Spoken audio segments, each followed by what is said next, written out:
What's up, everybody? Thanks for joining me. Another episode of Ripple Effect Podcast. It's nice to be back. It's been a little bit since I released one. I'm going to try to do them as often as possible, like I've told you in the past. Unfortunately, obviously, life gets in the way a little bit, but I got some awesome guests coming up, another filmmaker coming up, I got a musician coming up, so just super excited about those shows. But today we got Al Norman from Greenfield, Mass, which is just northern of where I'm from. I'm from the Springfield area of Massachusetts, and just his name kept getting brought up about this activist who fought Walmart in Greenfield and won, and I was just really intrigued with it. Everybody, people that I knew was talking about, oh, get him on your podcast, really intriguing person, super interesting. I bet you he would make awesome guests and that, so I started looking into him, and he's been in Forbes Magazine. He was called Walmart's #1 enemy. He's done multiple books. Occupy Walmart, I believe, is the newest one. He's done Slam Dunk Walmart.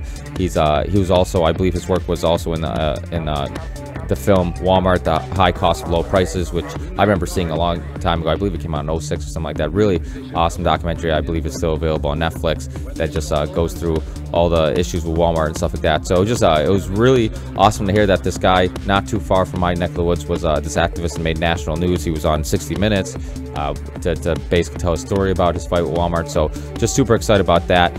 So enjoy the show. The only thing is, the show was a Saturday morning show. We did it just a couple hours ago. Al's way more of a morning guy than I am. I sound a little bit like a zombie at first, so I think I end up waking up halfway through the show, or at least my brain ended up waking up. It's amazing, somebody who wakes up as often as I do in the morning. You figured I'd be a morning person, but I'm not. But besides that awesome show, also remember to subscribe to the YouTube channel RV36, where you can get all the video episodes, including this one of the Ripple Effect Podcast. You'll see the split screen episodes. Also, if you have a cell phone, the cool thing about podcasts are easy to get. You can just download any podcast app, no matter what phone you have. If you have an iPhone or Android, you can get Stitcher's podcast. You can get, or the podcast app. You can get Podomatic. You can get for Androids. I really like it's Podcast Addict, I believe, is the one that I use, that I absolutely love. And you can get them for free. Download them. Just download the podcast when you're using Wi-Fi, and then that way you don't have to use any of your data. And then you can just basically listen to it in the car or wherever you're, if you're traveling with headphones or whatever. And then it's a great way of listening to something different. So I think podcasts, as they become more convenient, they'll keep on getting more popular. And I hope that people will keep looking into them and enjoying them. And below the video episode, you'll have links to all the podcast apps, the ones that I mentioned, and also to my Theory 6 music project, which is my original music I use for the episodes. So obviously that's another great way to supporting the show, is just sharing the show, retweeting it, all that stuff, but also supporting it by purchasing a Theory 6 song on iTunes, Google Play, or whatever. So I think that's it for now, and I'll see you guys next time. And I think I open up the show with just asking him if the Walmart battle was his first battle, or if that's what basically ignited this activist in him, and if not, then were there other things or whatnot? Was that really the coming out party for the activist and Al Norman? So enjoy the show. Al's an awesome guest, really informative, and a really smart guy. So enjoy it, and I'll see you guys next time. Peace. Believe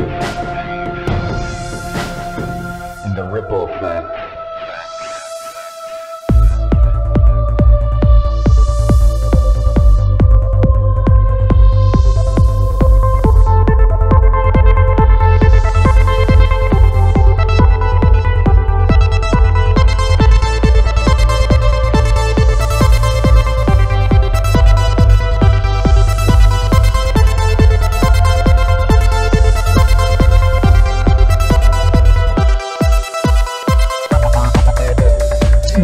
My involvement, Ricky, in this particular issue of Big Box Sprawl was pretty much an accident. Walmart came knocking on the back door of our community. We got a town here of about 17,000 people and falling in a rural county in western Massachusetts. And I honestly had paid no attention to Walmart. I didn't know what they did.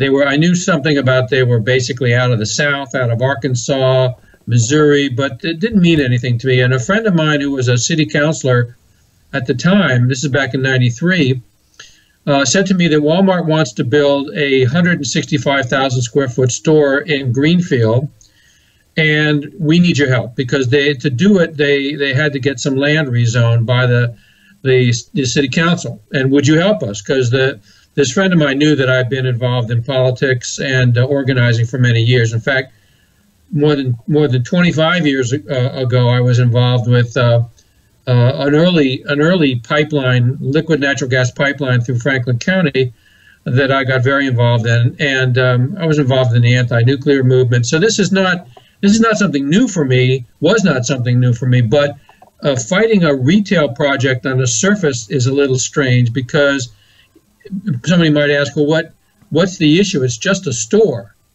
And my response is, no, it's a lot more than that. It's actually symbolic of everything that's happening in our economy now.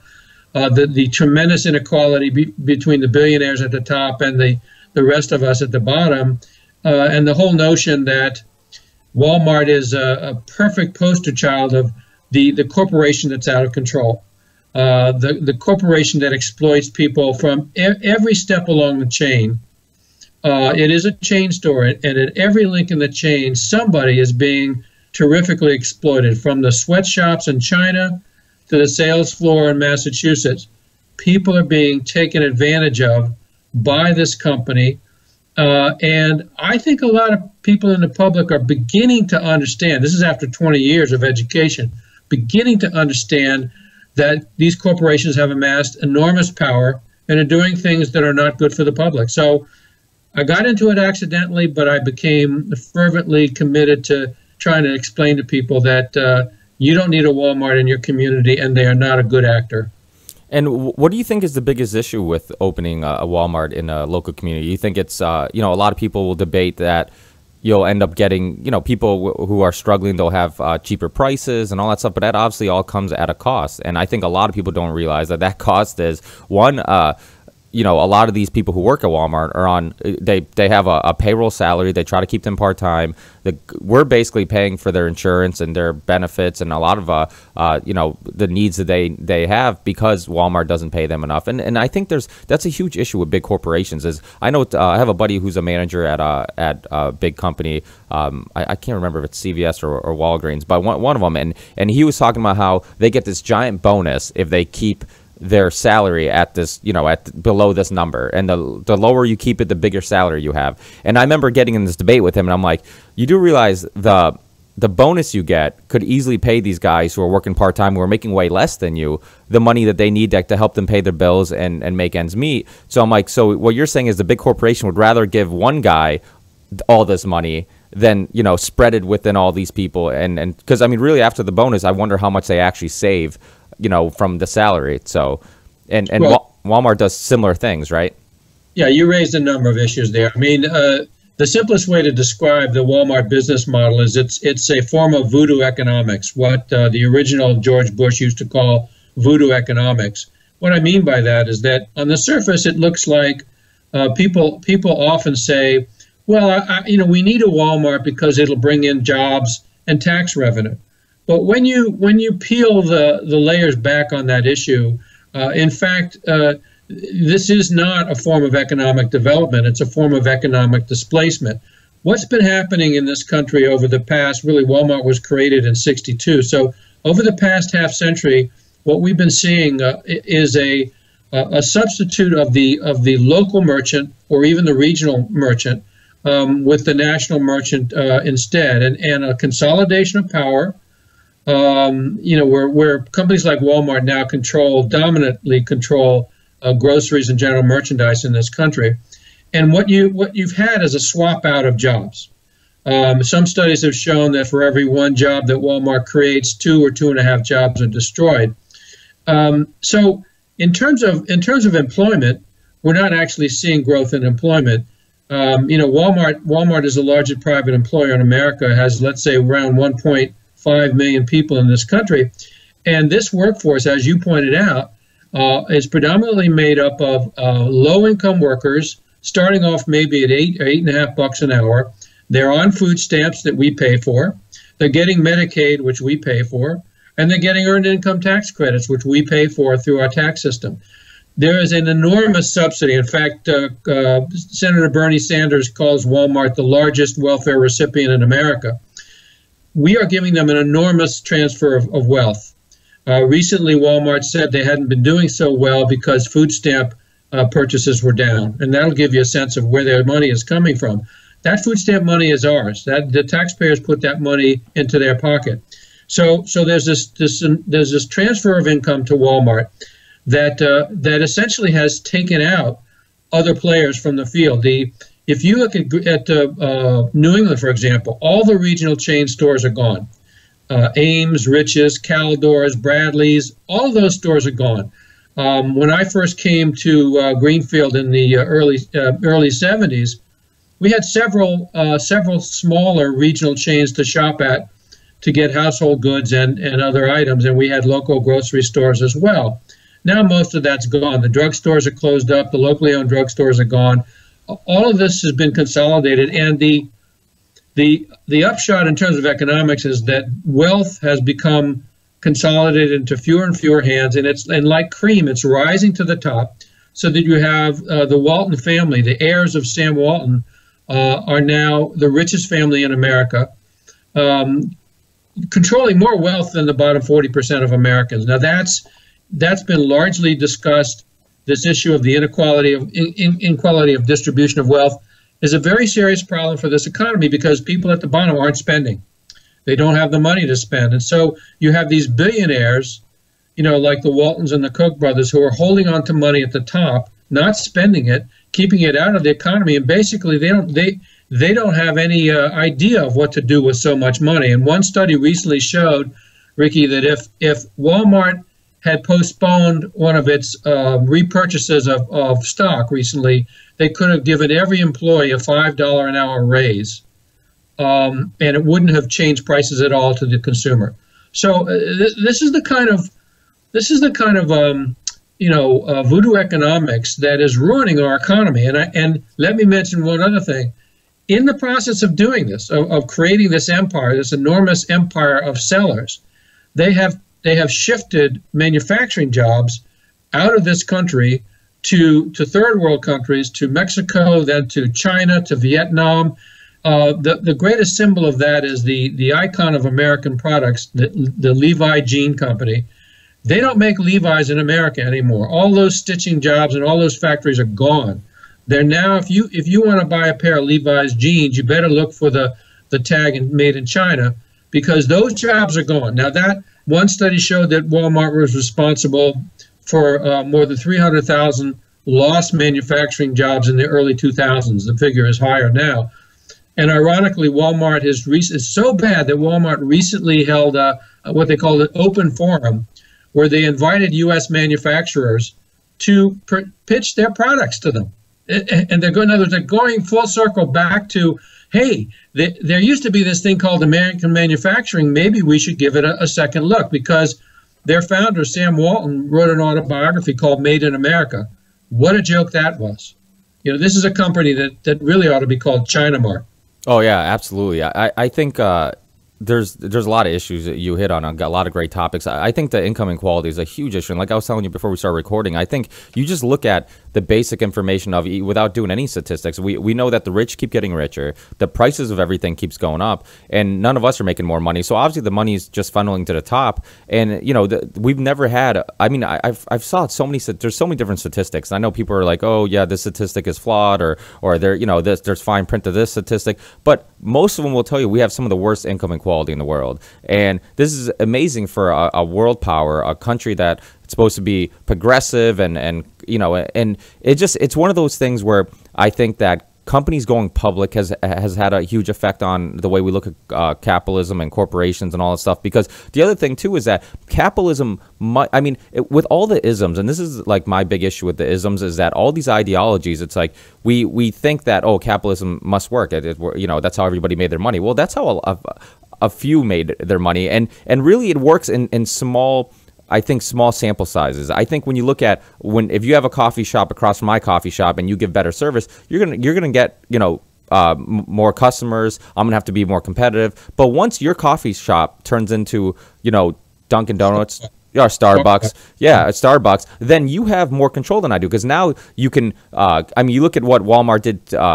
In Greenfield, I believe that they made up a fake citizens group that fought, right. Basically it was just a fake activist group. And I'm like, when you have that type of money and you have that type of profit, now you can cut corners. You can just influence lobbyists to affect bills and policies and all this stuff. So now it only works to a certain extent when a local in kind of a local idea. I think once a company becomes that big, we have to start looking at things like, okay, is it a monopoly? Is Walmart a monopoly? When you have that much influence and that much money, capitalism doesn't work anymore. When you have, it's just like the big corporations when they're too big to fail, but yet, we can't let them fail. But I mean, we're kind of in this vicious cycle of like, well, we can't let them fail. But then if they do fail, but yet they want the free market, they want freedoms to do whatever. But yet if they fail, they want taxpayers to help them out. And it's just like, well, why not just separate them and do what they did to oil companies in the past and just try to get them to separate into different companies, and don't let any company become too big to fail and become such a big part of the market. Because then we're going to have this issue where this company has become this giant monster that now we're afraid if they fail, it's going to affect the economy at a point where it will just collapse. But yet they still have it's one of those things where they contradict themselves. It's what I'm trying to say is that they want the free market in one hand, but in the other hand they want taxpayers to bail them out if they fail, basically. So you can't have both, and I think it becomes a huge issue. And that when I saw that 60 Minutes special, it was interesting that they did the fake citizens group in Greenfield. But a lot of big corporations do tactics like this, and they affect the bills that pass and all these things. And what do you think of for people who say that maybe we shouldn't let companies become as big as Walmart, and even though there are other competitors like Target and stuff like that, it kind of does become like like Burger King and McDonald's, like you get two choices, but really it's a monopoly. Well, for example, in the food industry in America, Walmart now controls about 25% of all grocery sales in the country. They are bigger than the next four competitors. So yes, I think you can make an argument that there is a danger to having corporations become too big and too powerful. This is a company that does many things to try to avoid taxation. And as I said, they're a strong believer in corporate welfare. They often go to local communities, for example, and ask for tax breaks, or they ask them to give them tax incentive financing to pay for road improvements or infrastructure to build their stores. I don't believe that Walmart deserves any welfare at this point. And I also think that, as I said earlier, that economically speaking, they've been very harmful to the economy. So, on the one hand, corporations want to be treated as citizens, as people, which of course they're not. But the reality is that sometimes corporations do things that are bad for us, and that we need to be able to call them out and say that your business model is bankrupt. It's hurting the economy. It's forcing us to lose manufacturing base. It's forcing us to have a workforce that's at poverty level and stays there. That's to their value. And we're really creating a situation where the average citizen is under the delusion that somehow they can live better with all of this kind of economic shenanigans going on. And I think the message is that the corporations have gotten way out of control. And Walmart, as I said, is the best example I can think of a corporation that really does not serve a good public purpose and is working against our economy. Even Ricky, even their philanthropy is bankrupt. They have a company, they have a foundation, the Walmart Family Foundation, that on the surface it looks like it gives money away. So people say, oh, they're giving money back to the community.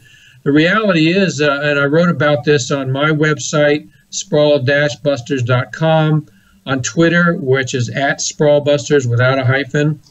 I've written about this a number of times. There was a good study recently published that talked about the fact that the Walmart Family Foundation was set up basically as a tax dodge. It's a way for the Walmart family, the Walton family, to pass money on to the grandchildren's generation without with avoiding enormous asset and estate taxes. And it's pathetic because the public believes that there's some kind of good works going on when in fact it was just something that tax lawyers came up with for the family as a way for them to avoid paying taxes. So, I do think that, when companies get out of control, it's fair game to say that they need to be brought back into better shape. Yeah, and they've had a history of putting people out of business too with just telling like a chip company that, hey, you need to put, your price needs to be less than these guys. So, and then they end up, obviously Walmart ends up being one of the biggest suppliers of whatever product it is. So you want to try to keep them happy, and then you try to meet their demands, and then you go out of business. There's a lot of cases like that too, aren't there? Well, I mean, it's like your mom told you. You get what you pay for. If you buy something that's cheap, you're going to get an inferior quality. I was with a reporter from the Boston Globe a few months ago. We went through a store because I wanted to talk to her about some of their products, and I took her over to the blue jean aisle, and I said to her, "Look, here's Walmart's brand of Levi jeans, Faded Glory or whatever." And I said, "Look, you can get it here for $20. Pick up these jeans and look at them, and then compare them to a pair of traditional Levi 501 jeans.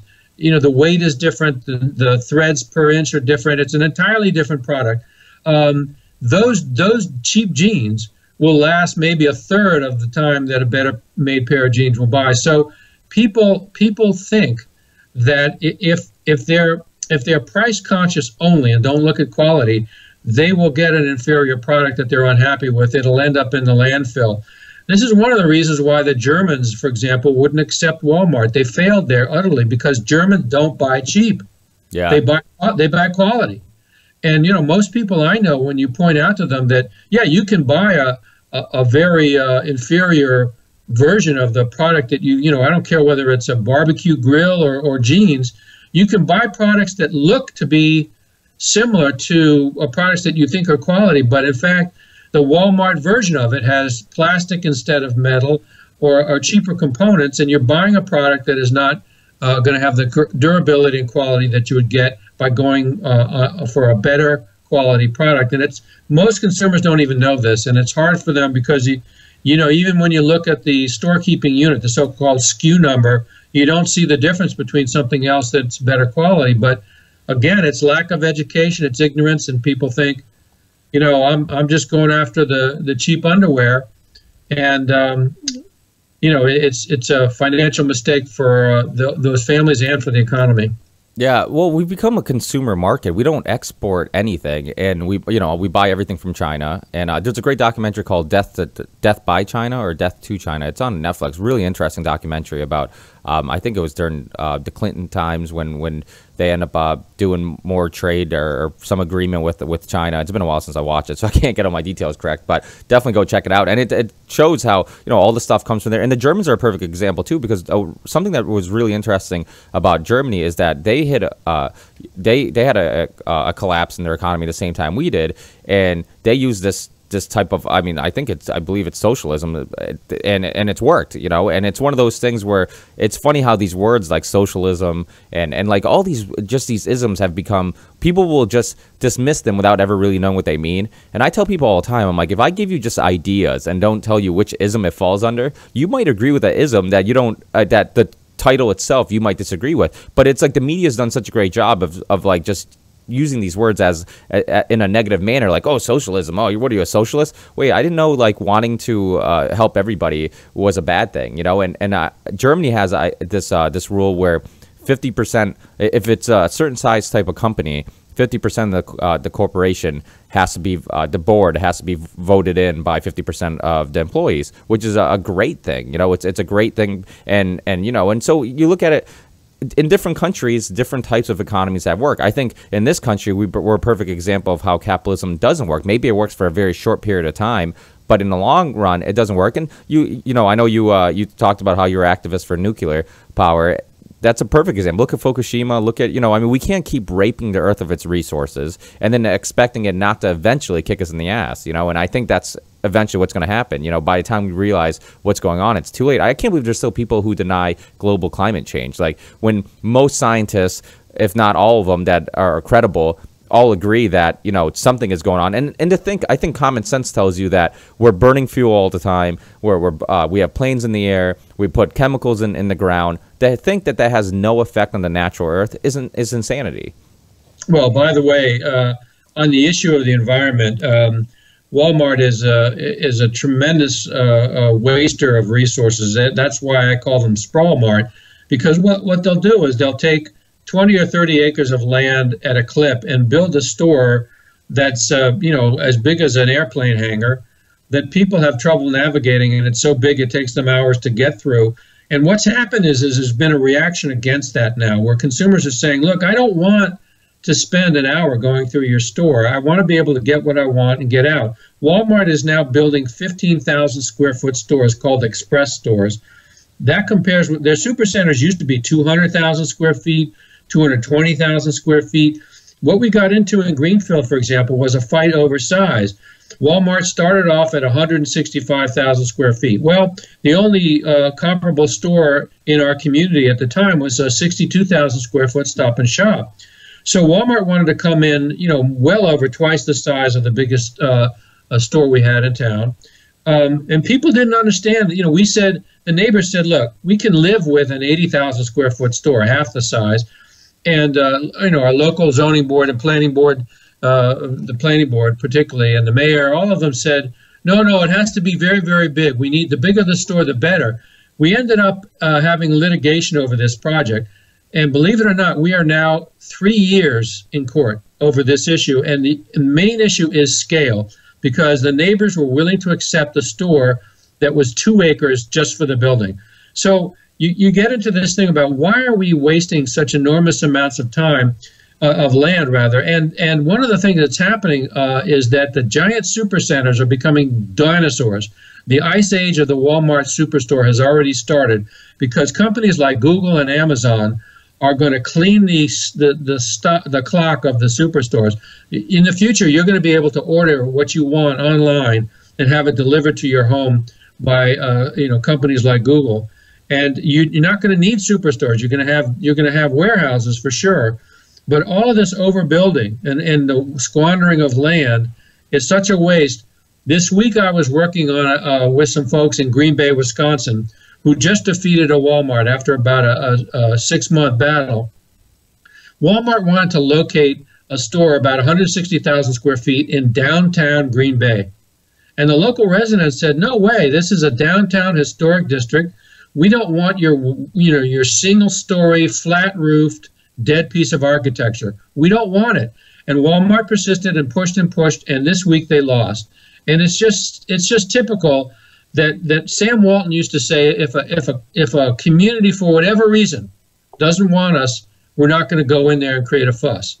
Well, the people who are running Walmart now have ignored that advice for 20 years.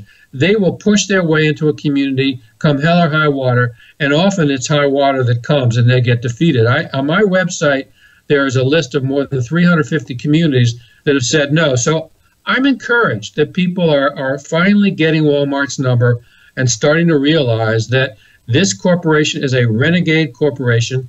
Their business model is bankrupt. It's anti-capitalist. It's anti-environment.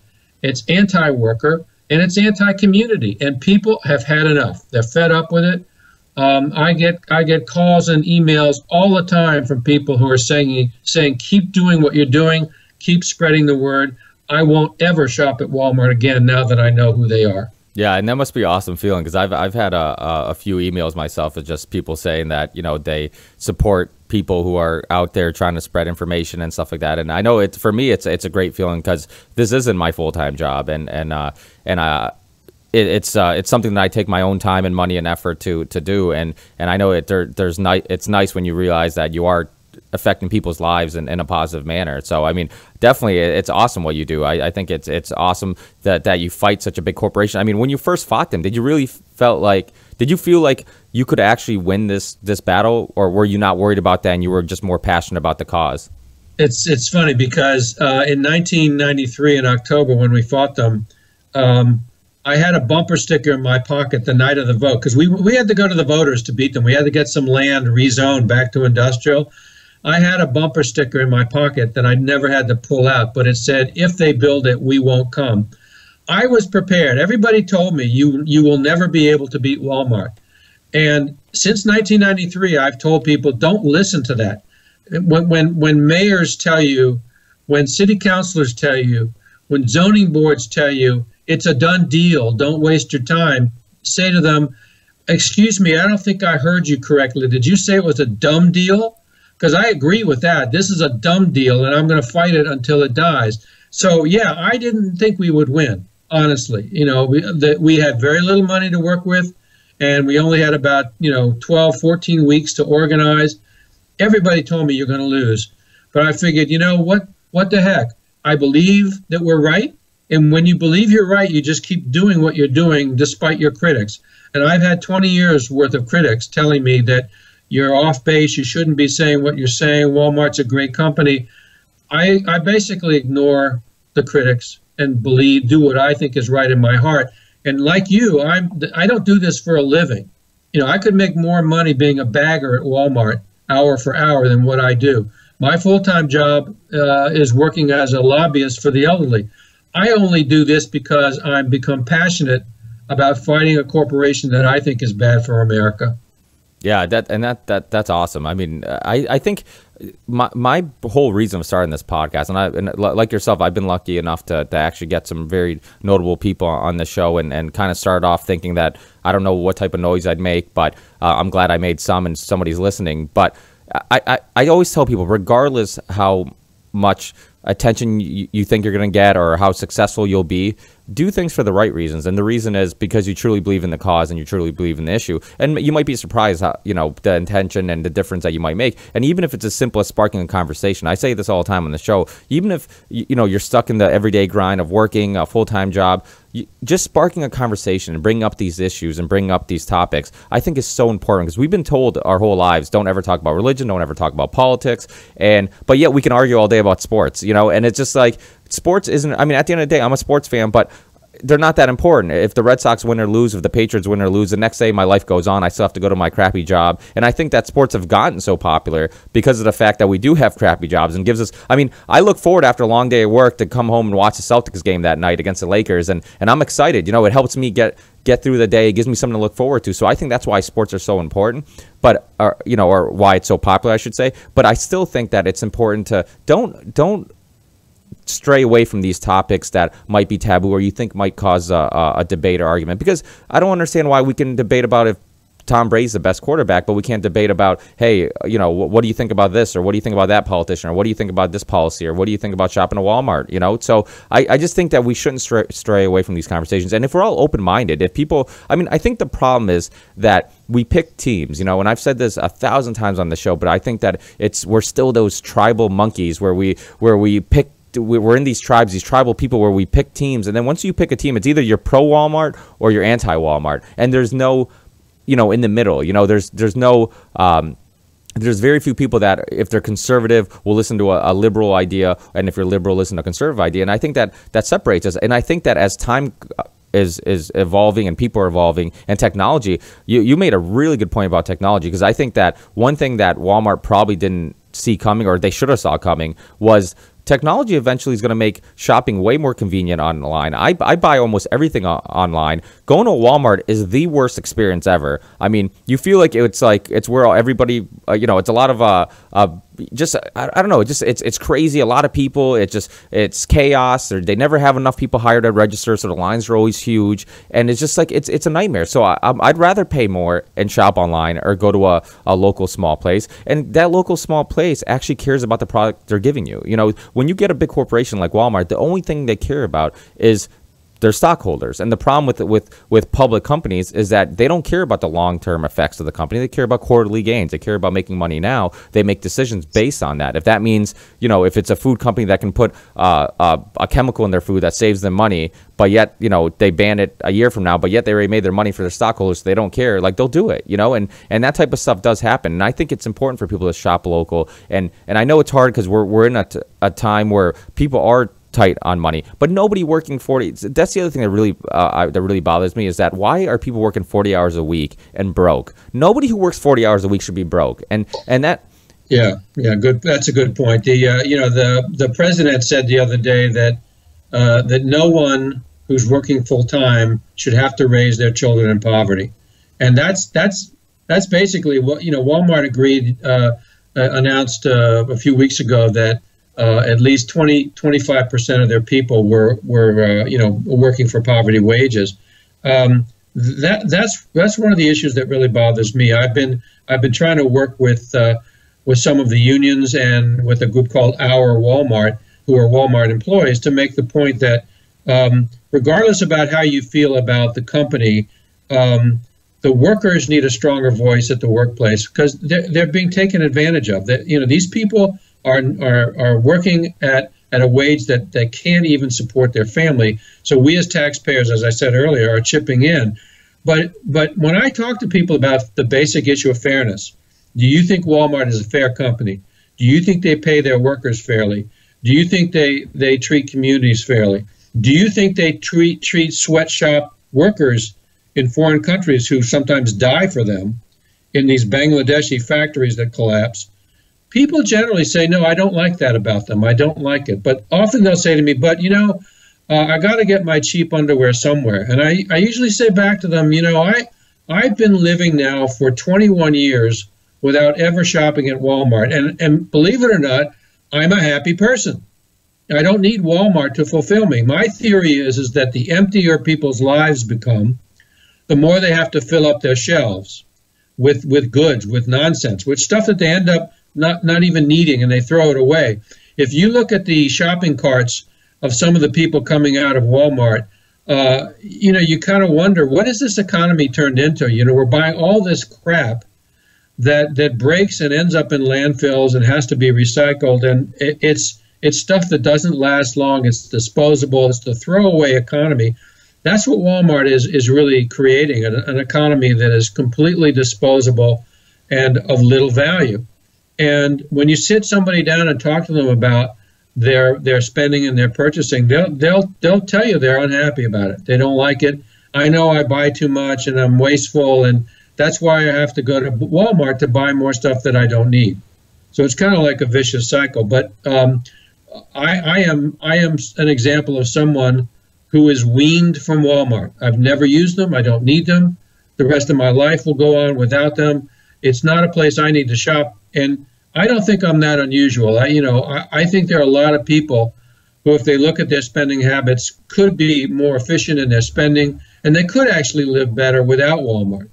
Walmart says you need them to live better. I don't need Walmart to live better. I don't need any corporation to live better. I need them to just, stop putting a wrecking ball to our economy, and to treat their workers with some respect and pay them decently. That's all I want from these corporations. Well, I think we've become consumer zombies where we just, like you said, I think people are empty in their lives, and then they feel a sense of unfulfillment, and then they buy these things to help them get through the day, to help them get through the weekend. The same way I was talking about sports, I feel like materialism is the same idea. We end up, just buying these things that, just making sure it's still recording.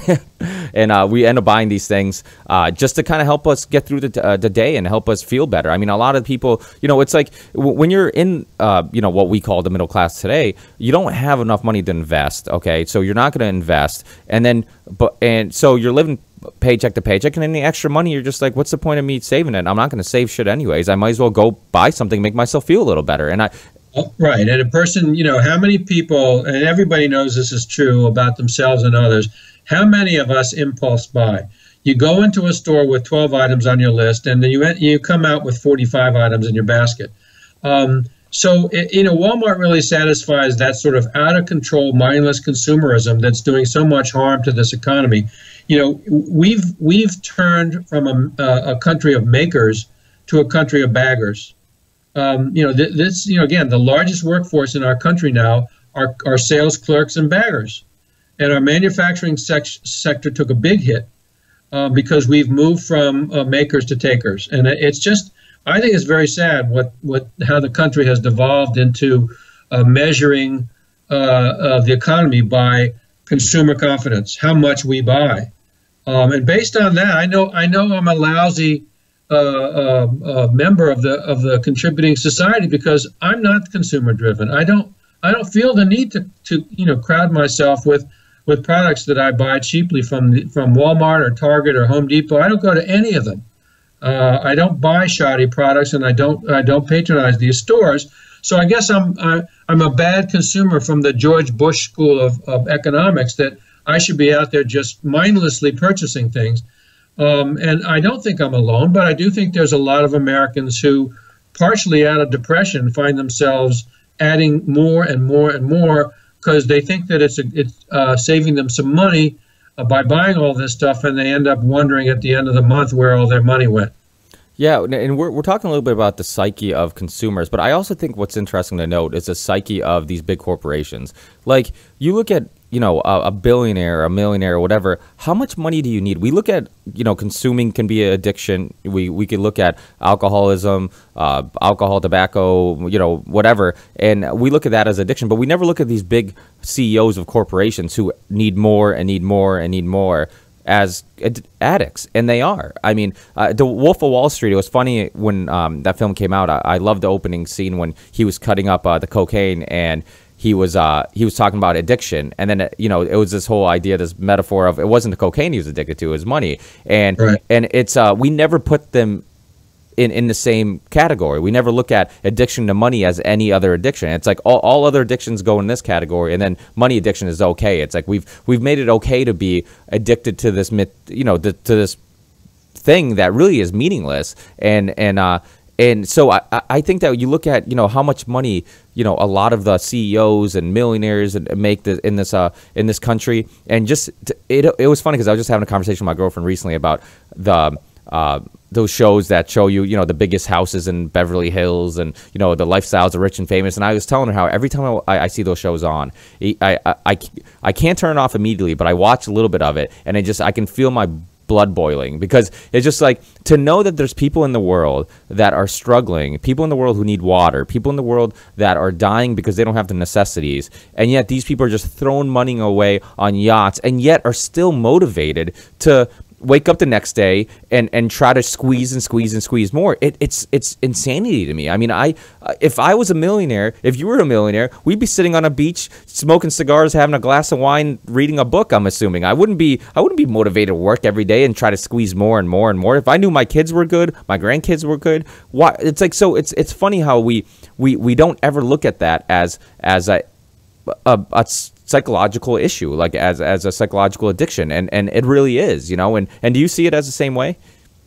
Yeah, well, I mean, I think it was in the first book that I wrote back in '98 called Slam Dunking Walmart, the quote that I pulled out for the beginning of the book was from the French writer Balzac, who said famously, behind every great fortune is a crime. I mean, when I was, from my college days on up, I felt that anybody who amassed an enormous fortune had done something wrong to get to that place. In the case of the Walton family, what they have done wrong is very clear. They have allowed enormous wealth, over $100 billion each for the Walton heirs, enormous wealth to roll into their possession, and at the same time terrifically exploited their workers, the people who helped create that wealth. This is why we need organized labor, because when management gets out of control and keeps all the profits for themselves and doesn't even turn around to the people who built them and say, I'm gonna make sure, I'm gonna protect you so that you are working above poverty. I'm gonna keep you above that line so that you're not slaving away for me like in a plantation. You know, to me, that's their crime. Their crime is the way they've treated their people. They used to have a saying, you don't hear it much anymore, but their slogan for their employee management was respect for the individual. One Walmart worker said to me once, I believe that's true. They do have respect for the individual. I just never met that individual because I never got any respect while working for them. So behind every great fortune is a crime. Behind the Walton family is the crime, many crimes that they've committed against the environment, against their workers, and against our economy. And that's why I can't shop there. I tell people, when you go to Walmart, do you smell the blood of Bangladeshi women on their clothes? I do. And why is it that I can smell it and you can't? I mean, there's a politics of shopping. But, and my politics is that I cannot give money to the Waltons, not a penny, to a company that has condoned these kinds of crimes, you know, across the globe, to build a fortune, and they don't even know what to do with their money. Poor Alice Walton, $120 billion. She builds herself museum, an art museum in Arkansas called Crystal Bridges. And I wrote something on the Huffington Post a while ago that basically said the message of her museum to her workers is let them eat art. You know, we're not going to pay you a decent wage, so go out and eat art. I mean, it was obscene. And to me, I take it very, very personally. These people, these Waltons are obscene to me. They are public criminals in the same way that the people who are in organized crime are public criminals. And it's funny because a lot of the right wingers, it's funny that they believe in capitalism and the free market, the Ayn Rand type of philosophy, but yet, like, you know, if they're good Christians, like they say they are, in the Bible it says, I forget what the exact quote is, that it's easier to put a camel and whatever than a rich man go to make it to heaven. And so it's just like it's amazing that it's actually, you almost can't be both. I mean, to be a Christian and to be a capitalist free market, you know, if you work for it and you build a company, you shouldn't feel guilty about it type of person. It's almost, you're contradicting your own beliefs. Well, their religion tells them to help the poor, not create them. Yeah, absolutely. And I mean, they've created enormous poverty in this country, and they, of course, would say, no, we're alleviating it. But they've created an underclass of workers who have to shop at Walmart because they can't afford any other place. And so they buy, you know, these cheap Chinese products out of desperation. And that's the Walmart business model, keep people poor. Yeah, and the thing is, a lot of these corporations, they pay very little in taxes, and really it would only help to build the minimum wage or raise the minimum wage in the U.S.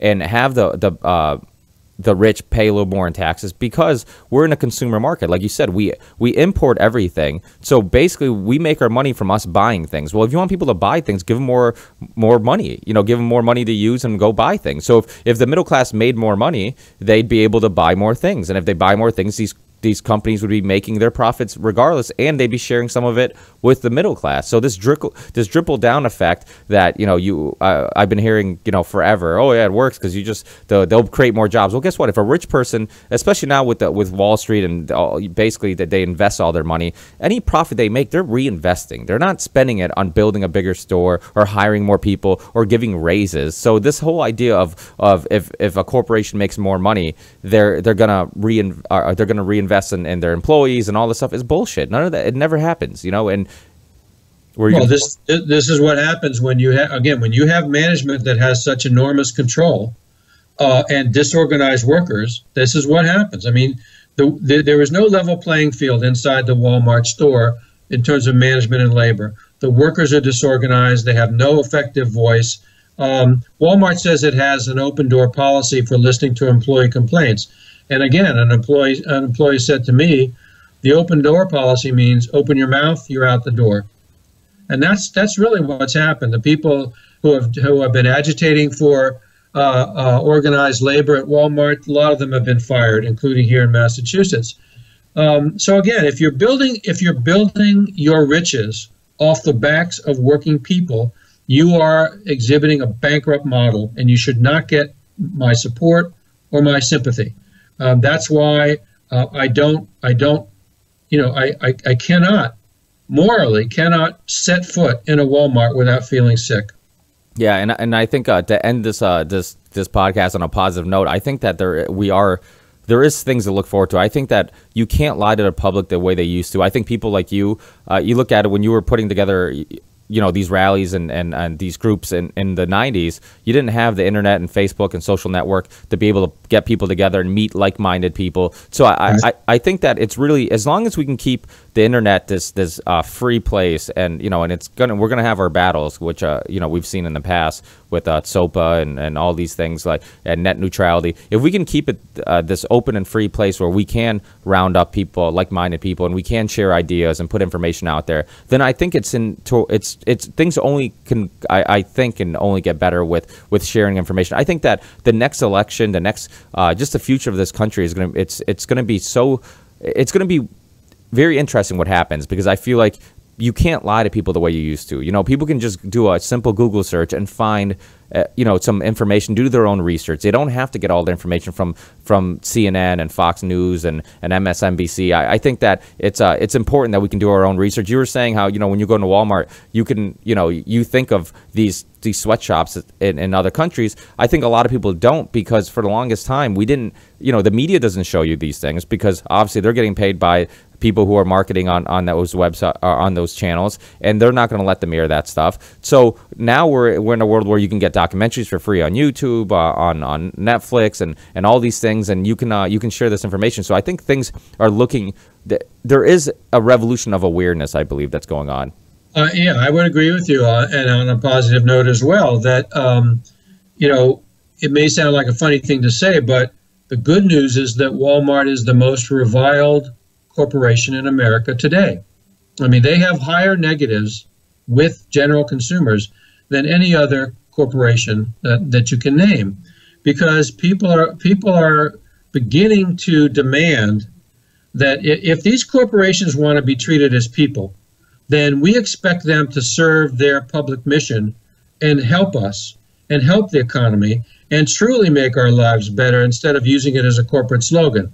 So I do think that those numbers, that the negative numbers, and the fact that Walmart is struggling, you know, their same-store sales have not been great recently, and they're struggling to keep their customers. They are going to die of 1,000 cuts. And remember, every great retailer that had a period of ascendancy also had a period where they fell and many went out of existence. I just point to the Sears Catalog as an example. You know, there was a time when catalog shopping was the turn of the century in the 20th century. It was all the rage. Walmart will eventually fall, and all of its control will eventually deteriorate. I hope to see it. I already see things changing, and for me, that's the good news, that a very bad business model is on its way out, and the ice age for Walmart has already started. So that's the good news. Yeah, I completely agree. I think that with cell phones and technology, we want what's easy. We like to shop on our phones and order things quickly. We like to, and Walmart isn't easy. They build these enormous stores that are way too big and inconvenient for anybody to find parking and shop or whatever, and it's going to kick them in the ass. And like you said, I think that it's just a matter of time before people little by little stop shopping there. And I think people are hearing more about places like Foxconn, where there are iPhones that are being made, and the suicide rate's so high there's nets outside their windows, and people are hearing about these things. And I think that people are becoming more aware of these things, and I think that they're starting to care a little more. I think that, I don't know if it's just the access to information or just you know, all these alternative media websites and like your own website, and people have access to it now on their phones conveniently. You know, you can go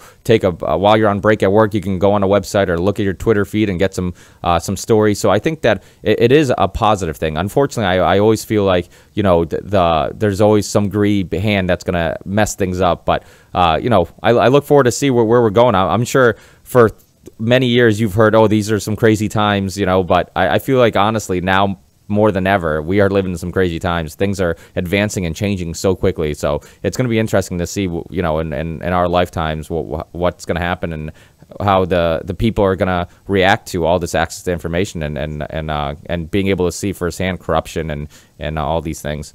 Well, as I said earlier in the show, it all starts with education. Absolutely. Slam dunking Walmart. If you want to learn more about the company, start here. You can pick this book up now on the internet, used for a couple bucks. Educate yourself. Find out what's happening in your community. You may end up, people may end up even putting something like this on their car. This is on my car.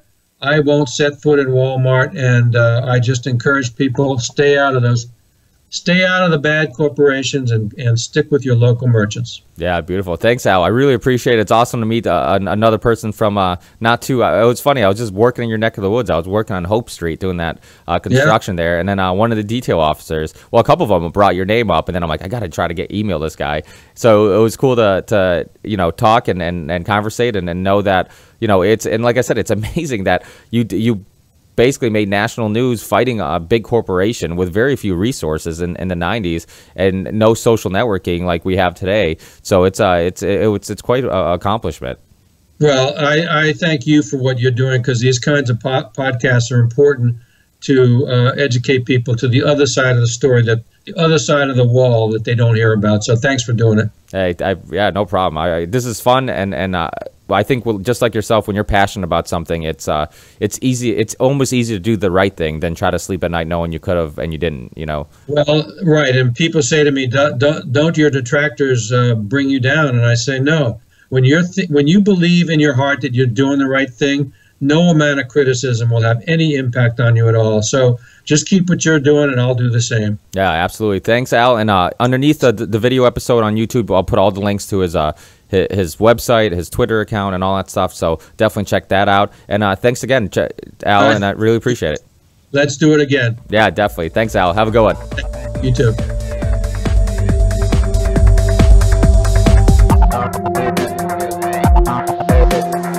Believe in the ripple effect.